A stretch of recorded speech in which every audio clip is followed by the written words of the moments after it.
Chapter 19. The Christmasaurus. Bumping into Brenda. They both froze and fell dead silent. Who else could possibly be out in the street in the middle of the night on Christmas Eve? A sniffle sort of sound broke through the cold, quiet air. They heard it again, and both knew that there was definitely someone else up nearby. Who's there? Called William nervously, hoping that no one would reply. The Christmasaurus backed up like a scared puppy until he was almost sitting on William's lap.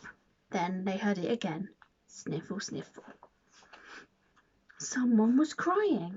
Hello, are you okay? William said kindly in the direction of the sniffly sobs. They seemed to be coming from behind a small bush in the garden of the house in front of which they were standing. Don't come any closer, or I'll smash your face in, snapped a snotty, stuffy voice from behind the leaves. William recognized her voice at once. It was the last person he'd ever want to bump into, Brenda Payne. Quick, get out of sight, William whispered to the Christmasaurus. He didn't want Brenda getting a glimpse of his new dinosaur. He had to stay a secret. But this wasn't the Brenda that William was used to. He'd never, ever seen Brenda Payne cry before. He didn't know Brenda had any feelings other than anger, hate, and horribleness. This was something he had to see with his own eyes. Are you crying? William asked as he wheeled himself across the snowy pavement towards Brenda's front gate. What are you doing? Go away! I'm completely sniffle. Fine, snapped Brenda. Okay, William shrugged, but just as he was about to wheel himself away, something stopped him. His wheelchair wouldn't budge. He tried to leave again, but he was stuck. Then he realized that he was still attached to the dinosaur by the strings of fairy lights and baubles and tinsel. His eyes followed them to where the dinosaur was standing, and he saw a kind, caring sort of expression on the wonderfully scaly face. The dinosaur couldn't speak, of course, at least not like you and me, but he had feelings just the same, and sometimes feelings are loud enough to be understood better than any words. As William looked into the dinosaur's icy blue eyes, it was as though he could hear his thoughts as clearly as if he was speaking perfect English, with a slight North Pole accent, obviously.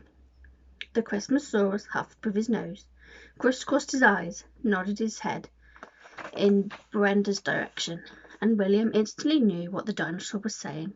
Girl needs friend. William sighed.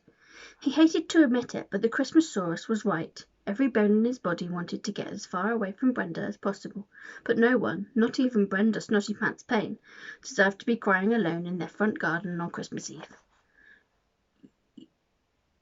You stay, William mouthed to the Christmasaurus, who immediately parked his bottom on the snowy street by Brenda's gate like an obedient dog, looking very happy with himself at managing to convince William to help the girl. William unlooped the string of fairy lights from his chair, pushed open Brenda's gate, and wheeled himself into her front garden. It was something he never thought he'd do. As he wheeled towards the sound of her sobs and sniffles, he glanced at her house. He'd seen her house many times before, but he usually whizzed by so fast, hoping she wouldn't see him, that he'd never paid much attention to it. Now, for the first time, he noticed that it stood out like a sore thumb amongst the other houses. Whichever way William looked down the street, every house was covered with some sort of Christmas decoration. Some had flashy, dancing lights, others just a simple wreath. William's, of course, had just about every Christmas decoration his dad could afford, covering each inch of their wonky little house.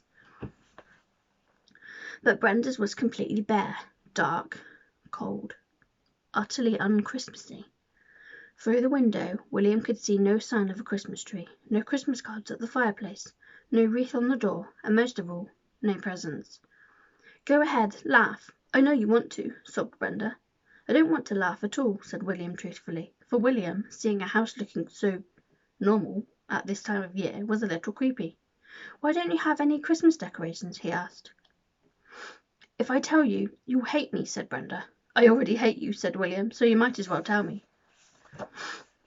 Brenda looked up at William, and the corner of her mouth twitched into a tiny smile.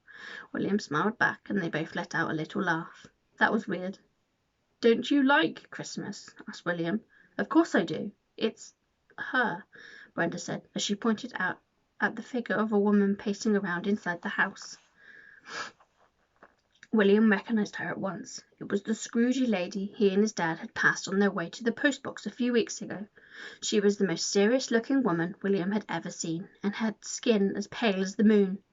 As William watched her, he noticed that she was ripping up pieces of paper. "That's my mum," said Brenda. William gasped. Brenda's mum couldn't be any more the opposite of William's dad. She was dressed in old pyjamas, and her expression was more like she was heading to a funeral rather than enjoying Christmas Eve. Even though she seemed seriously serious, William could see instantly where Brenda got her annoyingly perfect prettiness from. Her mother was very beautiful, or at least she would have been if she didn't look so awfully sad. When William looked closer, he noticed that it wasn't paper she was ripping to shreds. They were Christmas cards. "Why is she ripping up Christmas cards?" William asked. Brenda struggled to get her words out. "She hates Christmas." And as she said it, she scrunched up a perfectly round snowball in her hand and launched it at the front of her house. "But why?" William asked. "How can anyone hate Christmas? Does your dad hate it too?" Brenda paused, with her trembling hand full of a half-made snowball.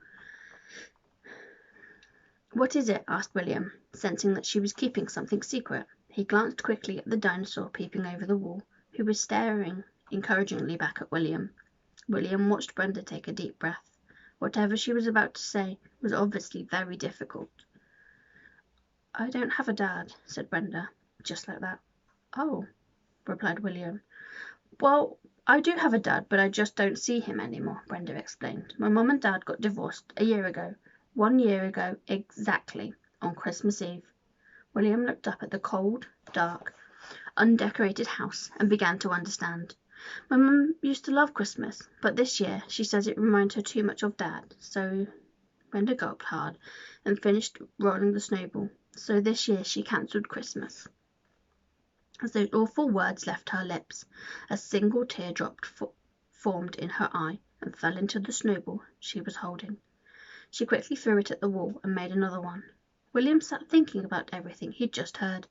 For the first time ever, he actually felt sorry for Brenda Payne. Was this why she was the way she was? William imagined what he would be like if he lived in Brenda's undecorated house with no Christmas at all. It made him shudder.